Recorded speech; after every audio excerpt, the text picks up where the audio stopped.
బలూచిస్తాన్ విదేశాంగ శాఖ పోస్టు అధికారికంగా ఎలాంటి ప్రకటన చేయని పాకు. అమ్మా, పాకిస్తాన్ మాజీ ప్రధాని ఇమ్రాన్ ఖాన్కు ఏమైంది? ఆయన బతికి ఉన్నారా? ఇమ్రాన్ ఖాన్ను జైల్లోని హత్య చేశారని బలూచిస్తాన్ విదేశాంగ శాఖ ఆరోపించిన నేపథ్యంలో పాకిస్తాన్లో ఇది ఆందోళన రేకెత్తిస్తుంది. పాక్ ఆర్మీ చీఫ్ అసిమ్ మునీర్ బృందం ఇమ్రాన్ ఖాన్ను హత్య చేశారనేది ప్రధాన ఆరోపణ. రావల్పిండిలోని అడియాలా జైల్లో ఉన్న ఇమ్రాన్ను అక్కడే చంపేశారని వార్త ఇప్పుడు సోషల్ మీడియాలో వైరల్గా మారింది. పీటీఐ పార్టీ పెట్టి పాక్కు ప్రధానిగా సేవలందించిన ఇమ్రాన్ అవినీతి కేసులో జైలు శిక్ష అనుభవిస్తున్నాడు.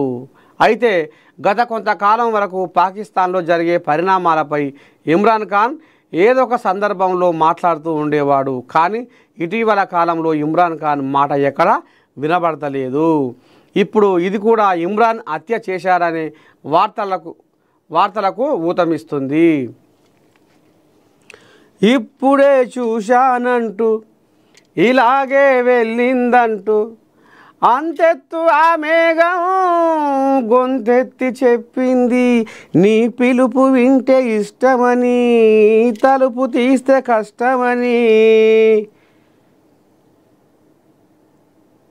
ఏం చేయాలి, ఎట్లా చేయాలి? జైల్లో ఉన్న ఇమ్రాన్ ఖాన్ ఏమైపోయే? జాడలేదు, ఆయన పత్త లేదు, ఆయన అడ్రస్ లేదు, ఆయన చిరునామా లేదు. అసలు ఏడ ఉండు, ఏడవైనాడు, అసలు ఏమైంది? బలూచిస్తాన్ వాళ్ళు చంపేసిరు, అప్పుడే ఆయన జైలునే కథం చేసిరు అనేది బలూచిస్తాన్ వాళ్ళు ఇప్పుడు ప్రచారం చేస్తున్నారు. ఇక మరి అవినీతి కేసులో ఇరుక్కున్న ఈ ఇమ్రాన్ ఖాన్ను మరి నిజంగానే హత్య చేసిరా? అసలు ఏమైంది, ఏం కథ అనేది తెల్లమైతే లేదట. మొత్తానికైతే ఇప్పుడు ఇది కూడా ఇమ్రాన్ను హత్య చేశారనే వార్తలకు మాత్రం ఊతమిస్తుందని అంటుర్రు. మరి అది నిజమా అబద్ధమా చూద్దాం. మరి రేపు ఇంకా ఏం బయటకు వస్తుందో. ఏరోస్పేస్ అడ్డా 1300 కోట్ల సాఫ్రాన్ కేంద్రం ప్రారంభం. దేశానికి నెంబర్ 1 సర్వీస్ హబ్గా తెలంగాణ. సాఫ్రాన్ రాకతో గ్లోబల్ ఏరోస్పేస్ మ్యాప్లో హైదరాబాద్. సీఎం రేవంత్ హైదరాబాద్ డిఫెన్స్ కారిడార్గా ప్రకటించాలని మోదీకి సీఎం విజ్ఞప్తి. ముఖ్యమంత్రి రేవంత్ రెడ్డి హైదరాబాద్లోని జిఎంఆర్ ఏరో పార్క్లో ఫ్రాన్స్కు చెందిన సాఫ్రాన్ సంస్థ నెలకొల్పిన aircraft engine services India facility centre ప్రారంభోత్సవంలో పాల్గొన్నారు. ప్రధానమంత్రి నరేంద్ర మోదీ వర్చువల్గా ప్రారంభించిన ఈ కార్యక్రమంలో సీఎం మాట్లాడుతూ ఈ సెంటర్ ఏర్పాటు తెలంగాణ ఏరోస్పేస్ రక్షణ రంగాల అభివృద్ధిలో ఒక మైలురాయిగా నిలుస్తుందని వ్యాఖ్యానించారు. హైదరాబాద్ దేశంలోనే ప్రధాన ఏరోస్పేస్ డిఫెన్స్ హబ్గా మారిందని చెబుతూ బెంగళూరు హైదరాబాదును డిఫెన్స్ మరియు ఏరోస్పేస్ కారిడార్గా ప్రకటించాలని ఆయన ప్రధానమంత్రిని కోరారు.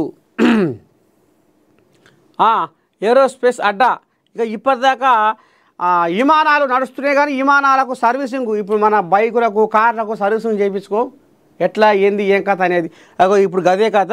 ఇప్పుడు దేశంలో మన భారతదేశంలో ఇక ఇప్పుడు మన హైదరాబాద్లో ఇది మొదలైందట,